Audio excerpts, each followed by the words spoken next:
আমি লম্বা আলোচনা করে আপনাদের কষ্ট বাড়াবো না, যদিও আমি রাতে ঘুমাই না, আমার সারা রাত বয়ান করলেও সমস্যা নেই। আমি এখান থেকে ঢাকা যাব, ফজরের পরে সবক পড়াবো, এরপরে টুকটাক কাজ, এরপরে একটু ঘুমাবো। আমার ঘুমের টাইম এখন অনেক বাকি, আপনারা পারবেন না। আর এখন এই ধরনের প্রচলন ট্র্যাডিশনও নাই।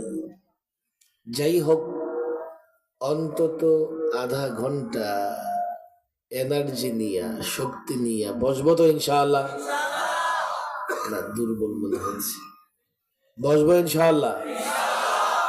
বলেন আল্লাহু আকবার। সকলে উঁচু আওয়াজে আল্লাহু আকবার। রাস্তায় যারা দাঁড়িয়ে আছেন নিচে আসেন, নিচে নেমে যান। হ্যাঁ, কুয়াশা, কিন্তু প্যান্ডেলের ভেতরেও কুয়াশা দৌড়াদৌড়ি করতেছে মনে হচ্ছে আর কি। আমার রাস্তায় কিন্তু প্রচন্ড কুয়াশা। এখান থেকে ঢাকা যেতে যেতে আমার 12টা বেজে যাবে, যদিও আপনাদের 12টা অলরেডি বেজে গেছে। 12টা।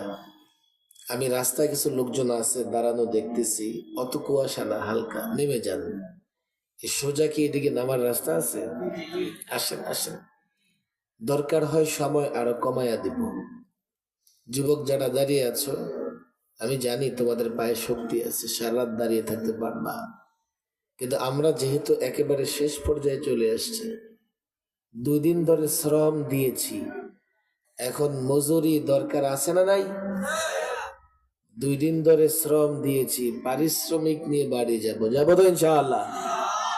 শ্রম দিয়েছি, এখন দোয়ার মাধ্যমে কি চাই, আর আমরা যা চাই দিবেন কে?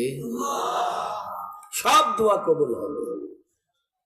মুমিন যত দোয়া করে, হ্যাঁ, গুনাহের দোয়া না করলেই হয়, যত দোয়া আছে সব কবুল হবে।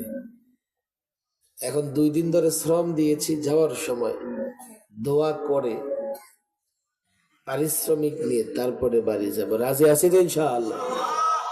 মুমিনের সব দোয়া কবুল হয়। আপনি তো টেনশনে পড়ে যাবেন, আজকে হুজুর 10,000 কোটি টাকা চাইবে।